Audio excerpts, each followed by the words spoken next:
Adam Fantilli is a name you have probably heard of already. If you haven't, though, get used to hearing it a lot as he is one of the best prospects in a 2023 draft that is stacked with high end talent. Depending on who you ask, Fantilli is expected to go either second or third overall. Now, generally speaking, predicting draft orders this far in advance is a bit of a crapshoot. For starters, we don't know what the NHL standings will look like or what trades could affect a draft order. Perhaps more importantly, none of the 2023 draft eligible prospects have played any meaningful games for the 22-23 season yet.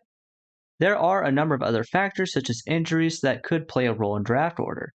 That being said, barring injury, Fantilli is basically guaranteed to go in the top 3 of the 2023 draft. Let's look into why that is. Last season, Fantilli scored 37 goals and 37 assists for 74 points in 54 games with the Chicago Steel of the United States Hockey League. Here is the list of other players who scored at a higher rate in the USHL in their draft -1 season.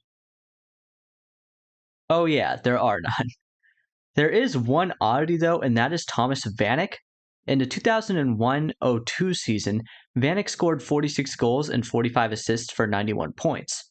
As far as I can tell, based on the current NHL draft rules, this would have been Vanek's first season of draft eligibility.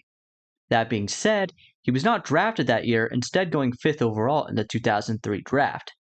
I can't imagine why he would go undrafted after putting up numbers like that as a draft eligible player, so perhaps the rules were different back then?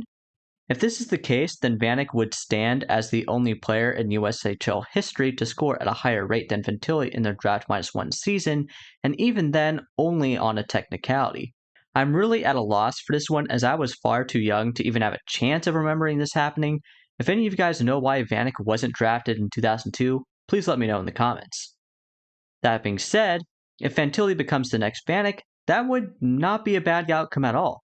Vanek, of course, played in 1,029 career regular season NHL games, accumulating 373 goals and 416 assists for 789 career points. That would generally be seen as pretty good value, even for a top 5 pick. But while I do think there are some similarities between Fantilli and Vanek in terms of how they play the game, for example, both I would classify as power forwards, I think there is a lot more upside there for Fantilli than a career .77 points per game. Don't get me wrong, .77 points per game over the course of a career is actually a very high bar. Most statistical models denote anything at or above .7 career points per game as a star level production for a forward. But really, players that produced in that range are generally not thought of as superstars. For example, Sharks captain Logan Couture is currently sitting at .75 points per game over his career, but even among Sharks fans, he is not really considered a superstar player. Now, if you are enjoying this video, please be sure to give it a like, that really helps me out. Thanks. Fantilli has that superstar franchise player level of talent. His combination of size and skill is highly projectable to higher levels of hockey. Fantilli just has an impressive combination of tools at his disposal. He is an impressive skater for someone of his size, getting up to speed quickly with his powerful stride. He uses his body well to shield the puck when it's on his stick, often beating defenders wide while pushing them aside to drive to the net, where he can finish with his pick of a standard clean wrist shot or a series of stick handles sneaking the goaltender into opening the 5-hole. Perhaps he goes for a backhander in tight with the goalie down. He even pulled off a Michigan successfully last season in a display of confidence and skill. To put it simply, Fantilli is no stranger to scoring goals. His playmaking ability is slightly less impressive in that he doesn't possess crazy good passing skills or elite vision in the offensive zone. He does make up for this though in his ability to get pucks towards the net. It is a rather simple method of creating offense, but an effective one. Fantilli can get himself plenty of assist chances through deflections, rebounds, and general strong and net front play. Again, this is an area of the game where Fantilli uses his size to his advantage. He is very difficult to clear from the net front, and while players who rely on their size to score generally worry me in that it is a lot easier to bully younger junior players than it will be in the NHL, there is nothing that makes me think Fantilli won't be able to play this style of game effectively in the NHL. He's already listed at 6'3", 192 pounds, which would make him a fairly large forward as it is. But of course, he still has a full season to add muscle before he could even get a chance at the NHL level. In all likelihood, Fantilli is looking to be 200 plus pounds as a rookie in the NHL.